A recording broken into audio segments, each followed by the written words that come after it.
Who likes to play games? Yes, we've got a yes there. Excellent. Who doesn't like to play games? Like people not fans of games? It's okay. You don't have to. Yeah, that's great in your household then. Like Pete loves it. Fiona doesn't. Anybody watch the Traitors final this week? I watched. I have to say I was addicted to that. I mean, that Traitors is based on a game we used to play years ago called Mafia. Anybody play Mafia? Those things. Yeah. It's just I love playing games. We're getting up to a time of Christmas where a big part of Christmas is games that we play. People play games at Christmas. Who plays like non-board game related games like charades and stuff like that at Christmas? People do that? A few people? Yeah, that's good. We play a game at Christmas that's a variation on the chocolate game that you play at kids' parties. You know that one you roll a dice, and if you roll a 6, you have to put a hat on and gloves and a scarf, and then you get a knife and fork and you have to sort of cut up a chocolate bar. Great game. It's like kind of so we do a variation of that, which is a bit like pass a parcel. So there's a parcel that's wrapped up, and you roll a 6, you have to put a hat on and gloves and scarf and like mittens or oven mitts, and then unwrap this present. And the problem is Louise goes really competitive in this, my wife, and when she sets it up, she wraps it in so much sellotape that's impossible to get this thing off. Now, I would like to add that we do play this game with extended family. It's not just Louise and I playing this game with our kids looking on, like rolling their eyes at us. But yeah, we like to play those games. We also play classics like Monopoly. Who likes Monopoly? A few people. I love Monopoly, destroying marriages and friendships since 1935. We once had a game of Monopoly, and it got so heated that we didn't play it again for 10 years. And we still talk about it. Well, no, we don't talk about it, but we do talk about it. Those sort of things. But, that's the thing about games. You have that competition, and it's part of it. Sometimes it does get a little bit heated. We have a rule in our family when we play games. It goes like this. It doesn't matter who wins. It's a good rule, isn't it? It sounds nice. That's right, isn't it? Because we don't play games for the competition. We play games for the connection, right? Yeah? Is that... Okay. See, this isn't the end of the rule in our house. Our rule goes, it doesn't matter who wins as long as Dad loses. When we play games at home, the whole family gang up on me so that I lose and somebody else wins. And they probably do that, to be fair. They probably, I don't think it's fair, but to be fair to them, they probably do it because I always win the games. And if I'm honest, it's probably because of comments like that they came up with this rule in the first time. And Louise has to remind me what the point of the game is. The point of the game is family fun time. The point of the game isn't for me to go, in your face, loser. And I've learned not to do that to my wife. There you go. But hands up if you would class yourself as competitive, or other people would as quick. That was quick, but they beat you at the back there. You were not quite the first. Some of us are competitive. Some of us, hands up if you are competitive, but you say you're not competitive. That's my wife. She hands her down. She is so competitive, but she says she's not competitive. In those things. Many of us are like that. No, I'm not competitive. Like this. But I think it's okay to be competitive. I think competition in sport and games is a good thing. I think it teaches stuff. I think it's okay in some aspects of life to have winners and to have losers. That's okay. It's a good thing. It teaches us stuff. And actually we have to learn, how do we be good winners and how do we be good losers in all that? The problem is with competition is that there's a problem when competition moves beyond the Monopoly board or the football pitch. We enjoy watching people compete in those arenas of life. We enjoy watching people. We enjoy watching England beat Fiji. That was great yesterday. We enjoyed watching Liverpool beat Aston Villa last weekend. That was great. I'm going to enjoy watching. I don't know if Liverpool will beat Man City this afternoon, but that's okay. That's why I'm to do that. But there's an aspect of life. There's an arena of life where actually we shouldn't play games, where we shouldn't compete. There's an arena of life where competition should be off limits, and it's the arena of relationship. Because when it comes to relationships, a game that requires a loser is a game that nobody wins. A game that requires a loser is a game nobody wins. So let's just think about it like this. Have you ever won an argument? So think about like whether that's at home, with your family or with friends. Have you ever won an argument? And you might be thinking, well, yeah, I've won an argument. There was that time that I proved that I was right and that they was wrong. Or there was that time that I delivered that killer line, that killer blow that totally shut the argument down. It shut the conversation down. I won the argument. But let me ask you this. What did you win? Think about it. As in, yeah, I might have won the argument, but what actually did you win? Yeah, you proved that you were right. Maybe you proved that you were in the right. Congratulations. You now get to sleep in the spare room. Or you might have shown to your kids that you were right and that they were wrong. Congratulations. Now your son doesn't want to be around you anymore. We might think I win the argument, but actually what is it that we win? You won the argument, but now your friend thinks you're a jerk. When we think about it like this, what is it that we win? When we play a game of Uno, after the end of the game, what we normally say is, let's play again. That was fun. Well done, Mum. Well done, Dad, or whoever. And they never say that when I win. They're like, oh, let's play again because we want to beat you. That's what happens. Let's play again. Now, you don't do that with Risk or Monopoly because it's now 3 a.m. and you want to go to bed. But generally, when you play a game, we say, let's play again. Let's play again. You don't do that after an argument. You don't say, oh, good game, let's go again. Best 2 out of 3 in those things. When we compete with one another in the arena of relationships, we don't want to play a game. Actually, you might win the game, but you've lost the relationship. When we go on holiday, we like to play games whilst we're out there. So there's a couple of card games. We love Sky Joe. Have you played Sky Joe? Yeah, Dom likes a bit of Sky Joe better than a Bible trivia game. They cheated, by the way, just like to say. So we played things like Sky Joe or Six Nimmt. It's a great game. Sky Joe and Six Nimmt, people from within FBC have introduced us to it. So we'll take those games, we'll play them. And my non-competitive wife will keep a running score throughout the holiday. She's not competitive at all.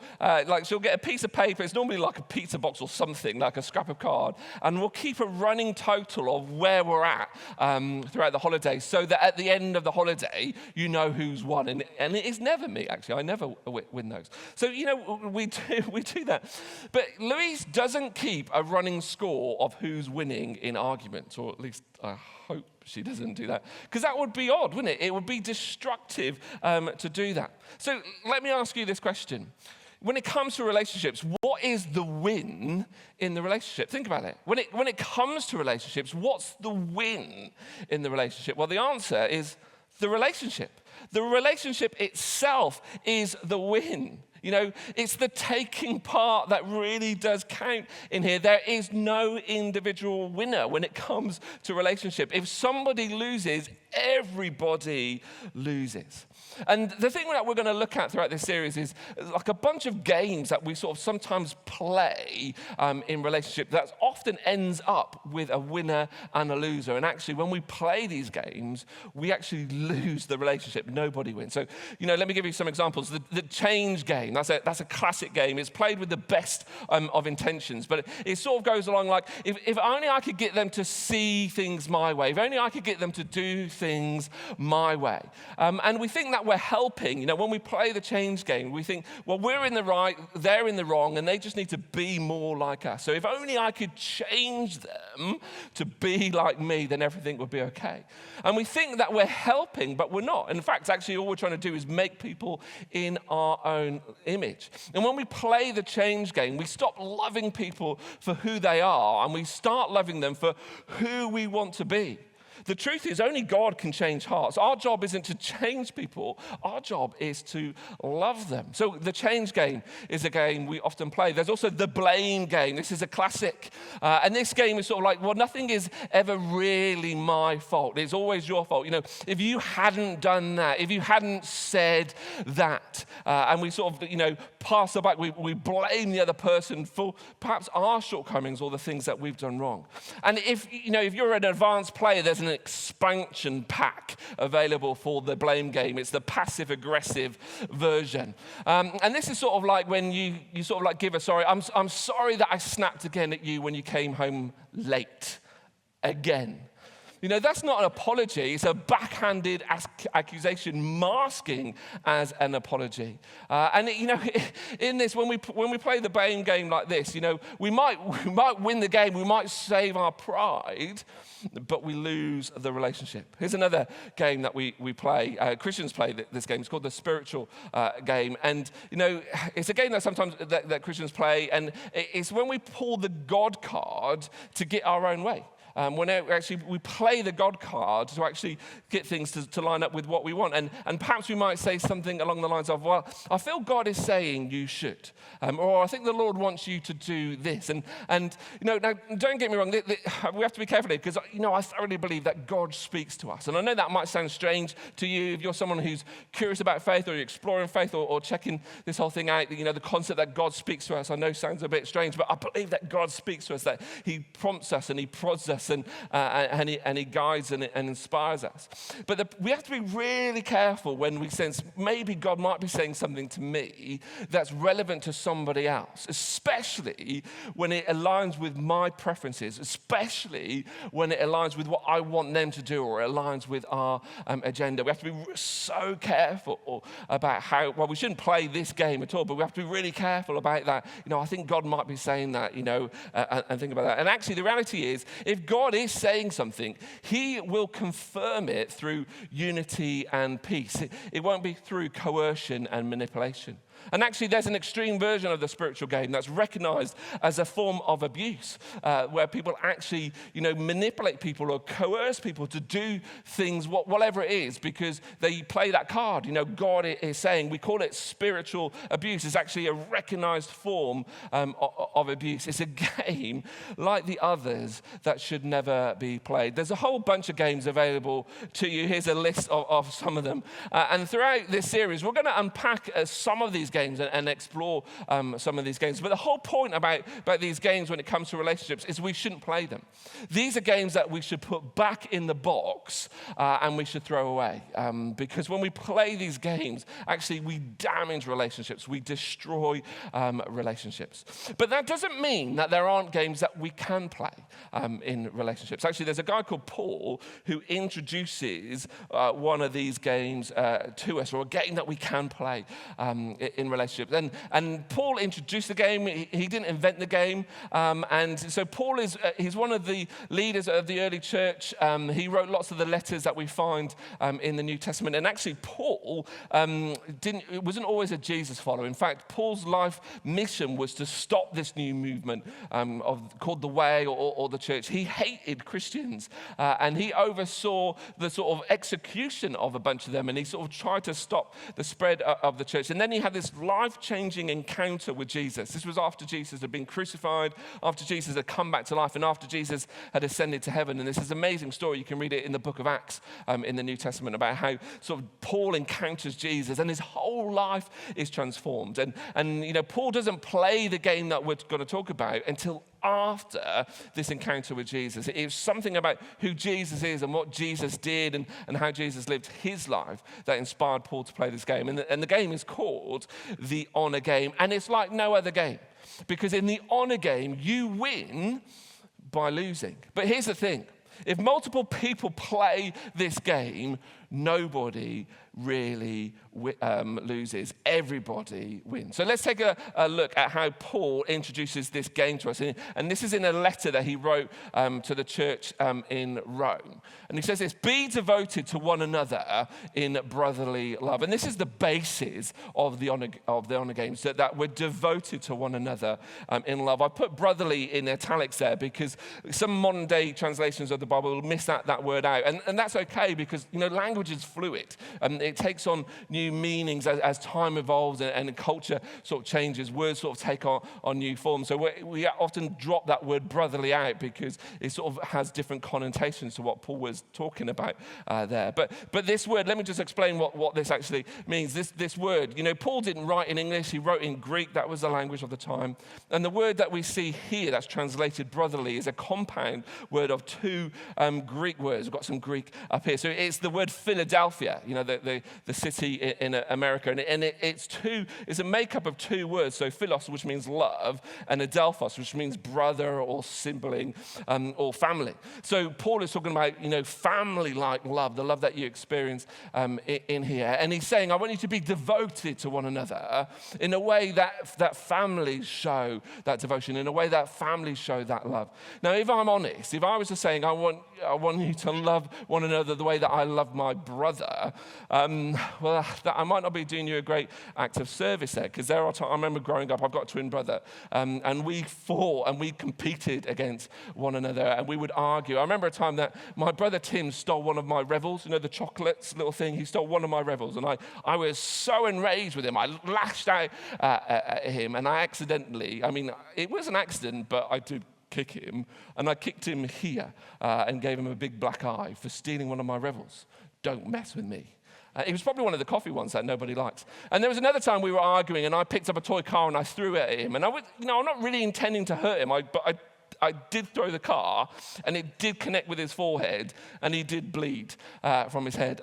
Yes, there you go. So that's the sort of love that Paul is telling you to love. No, that's not what he's talking about. But the thing about actually the love that's shown in families is that even when you don't get on, you're still committed to them. There's still this act of devotion towards them in most families. That's not true in every family at all. But that's what Paul is saying. I want you to still be there for one another, even when they irritate you, even when they've stolen your chocolate, or they annoy you.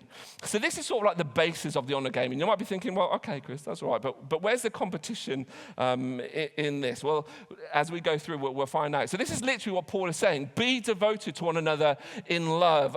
Honor one another above yourselves. Be devoted to one another in like that family-like love. Honor one another above yourselves. And as we start to look into here, that's our word for the honor game. We start to understand what Paul is talking about. Again, there's some words in here that we sort of need to understand, take a closer look to what Paul is saying about honoring one another above ourselves. And again, here's some Greek words. So this is literally what Paul says in this sentence. He says, I want you to give honor one another going before. And this word, again, needs a little bit of dissecting. There's another compound word that's sort of made up of two words. So pro, which just sort of means before. We see that quite a lot. And then hegemoni, I can't do Greek, which means sort of like to lead or to guide. And so this is literally what Paul is saying. There's a point to what I'm talking about. He's saying, I want you to be devoted to one another with family-like love.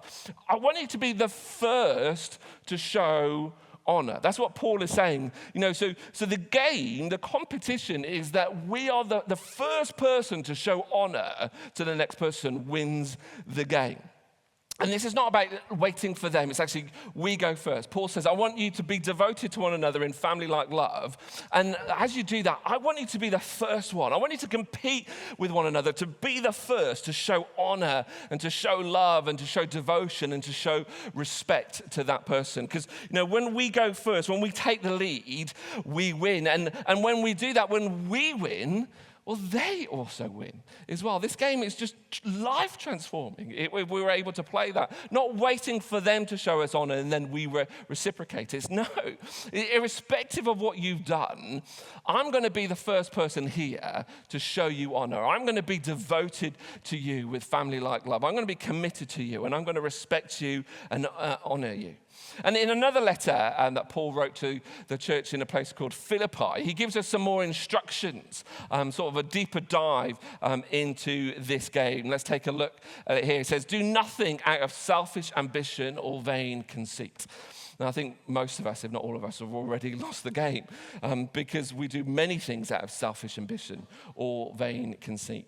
Often the things we do is because we want to get something out of it. We do this because of what comes to us.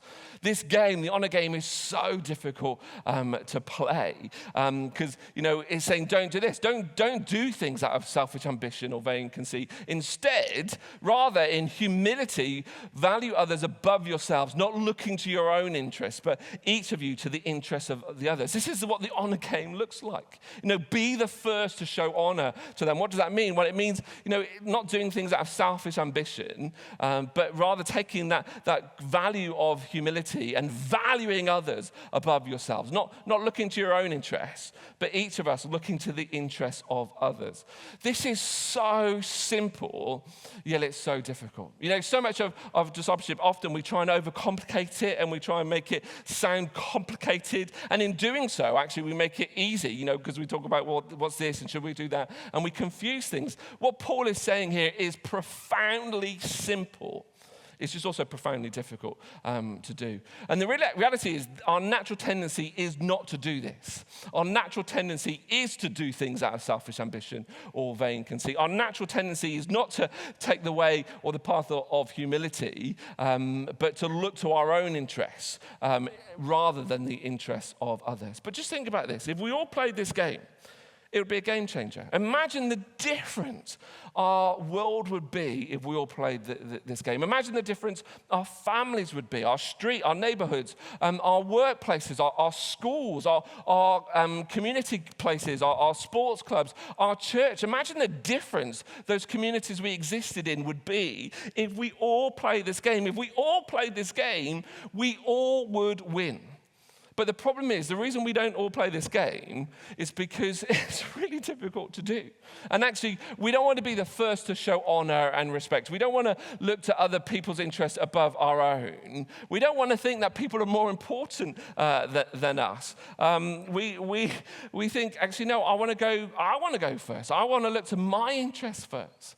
But this is a challenge for us. But if we were able to shift that and actually think, no, I'm going to choose to actually defer to you. This doesn't mean that this doesn't mean that people are more important than us. It just means that we're willing to treat them that way. It doesn't mean that we totally devalue ourselves. It just means that we're willing to embrace humility and actually look to people and think, okay, I'm going to treat you in a way that shows you respect and honor, irrespective to how you treat me. I'm not going to wait for you to go first. I'm going to go first and do that. And if we all played that game, whoever we are, whatever we think, whatever we believe, I think our lives would be better. I think our relationships would be better. And I think our world would be better. But I want to give another thing to you. So whoever you are, you can play this game. Whatever you think or believe or don't believe, you can play this game. But if you're a Jesus follower, there's a next bit that actually shows you why you have to play this game. This isn't a optional thing. It's not like,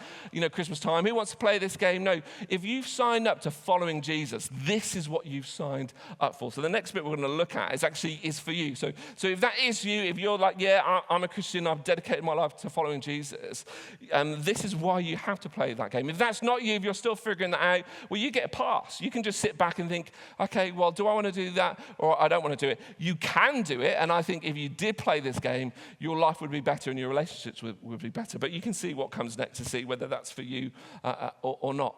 So a bit later on in this letter, Paul says, in your relationships with one another, have the same mindset as Christ Jesus. And what Paul is saying here is, in all those relationships we have, I think we could say in all those interactions we have with any person that we interact with, I want you to have the same mindset that Jesus had. I want you to have the same attitude that Jesus had in his relationships. And what was that? What he tells us. Jesus, being very nature God, did not consider equality with God, didn't consider his status as God something to be used to his own advantage. He didn't play the God card. He didn't say, look, I'm God and you've got to do whatever it is that I want to do. No, he had that status, but he didn't think, okay, I'm going to keep playing that card. Rather, he made himself nothing, taking on the very nature of a servant. And what Paul says here, literally, so Jesus he's very nature God, and he had that status of God. There's nobody who is more important than Jesus. He is divine. He's the Messiah. He has shaped the course of human history. Jesus lived 2,000 years ago, 2,000 miles away. Yet we're talking about him here. Nobody has had such an impact on the world. They reset the clock rocks because of him. Jesus has totally reshaped the nature and the course of human life and the world. He's so important. He was in very nature God, but he didn't think, I'm going to hold that, I'm going to play that card. Instead, he took on the nature of a servant. He made himself nothing. Again, what Paul is literally saying is that Jesus emptied himself.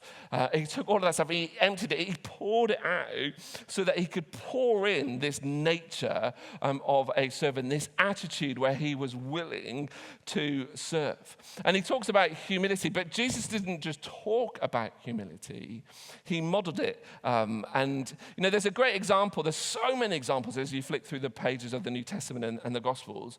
You see just amazing things that Jesus did. But I want to tell you an example, really quickly share an example of where Jesus played the honor game in a moment that shocked everybody.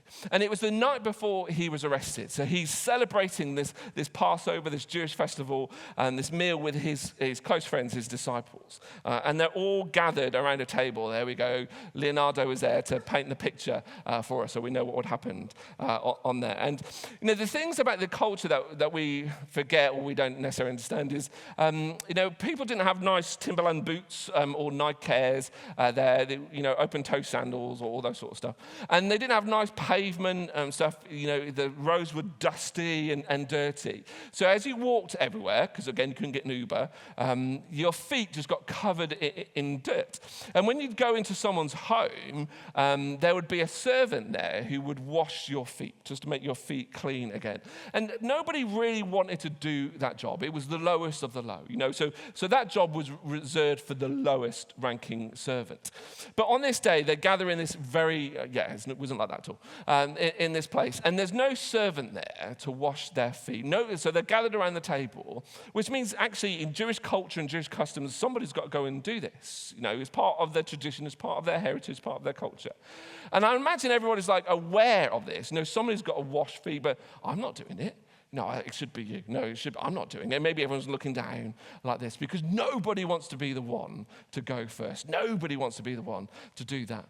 And in the end, Jesus, the teacher, the Lord, the one who shouldn't have to, did. He gets up from the table and he takes off his outer robe and he bends down at each of their feet and he washes their feet. Imagine that scene, that you're sitting there and the Son of God, God himself, is cleaning the dirt from between your toes. Jesus didn't just talk about humility, he modeled it. And then he said something amazing, that I, your Lord and your teacher has done this. You should do this to one another. I want you to treat others the way that I have treated you. And the amazing thing is that Jesus could do this easily because Jesus knew exactly who he was. Yes, he was the most important person in that room. But he didn't struggle to show humility. He didn't struggle to play the honor game because his identity was so secure in who he was and who, in his status as God, but more than that, in how God saw him. He was secure in himself, which made him free to be able to go and serve. The reason we struggle to play the honor game is because we don't have that same security in our identity. We want people to think that we're special and that we're important. We want people to think that we're the most important person in the room. And the most important person in the room doesn't do this according to our culture. That's not true. Jesus has modeled something very different. And actually, if we could only just be more secure in who we are, not in our own strength and our own ability and our own status, but in recognizing what God says about us. That if you believe in Jesus, if you're somebody who plays the honor game, you are a son and daughter of God. That you're an heir with Jesus, a co-heir with Jesus to the kingdom of God. That when the creator of the universe looks at you, says, that's my boy, that's my girl, I love them. I'm filled with pride for them. That when God looks at you, he doesn't see all the letters after your name that you put on your email signature of all the degrees or qualifications that you've got. He doesn't see, your tally and how well you're winning at Monopoly or Skyjo or whatever it is. He doesn't see all of those accomplishments. He just sees you as who you are, his son, his daughter, somebody who he loves. And to him, you're the most important person in the room. And somehow God is able to do that right now with, almost 200 of us in a room, that he looks at each and every one of us. And to him, each and every one of us are the most important person in the room. I don't know how he does it, but he does it.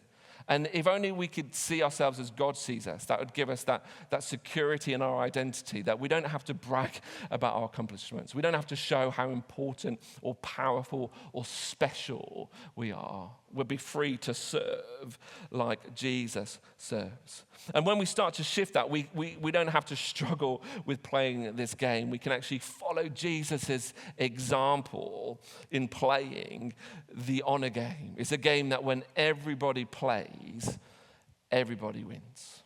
We're going to get the band back up as we wrap up this time, but I just want you to think, I want to invite you to play this game, not me, because Jesus invites you to play this game. Play, because this is what he did, that he showed honor to people who were below him. He was able to treat people as if they were more important than him. Nobody is more important than Jesus. It's not about saying, I am less than. It's just it's a willingness to say, okay, I'm going to defer to you. I'm going to look to your interests rather than always leading with my interests. And the reality is, if we embrace that mindset, we might actually treat people a little bit more equally, because our tendency is to look to ourselves first. And if we think, okay, I'm going to try and consciously look to other people's interests, we might do this. I don't think we'll ever get to that, but maybe there you go. That's the competition for the really advanced people.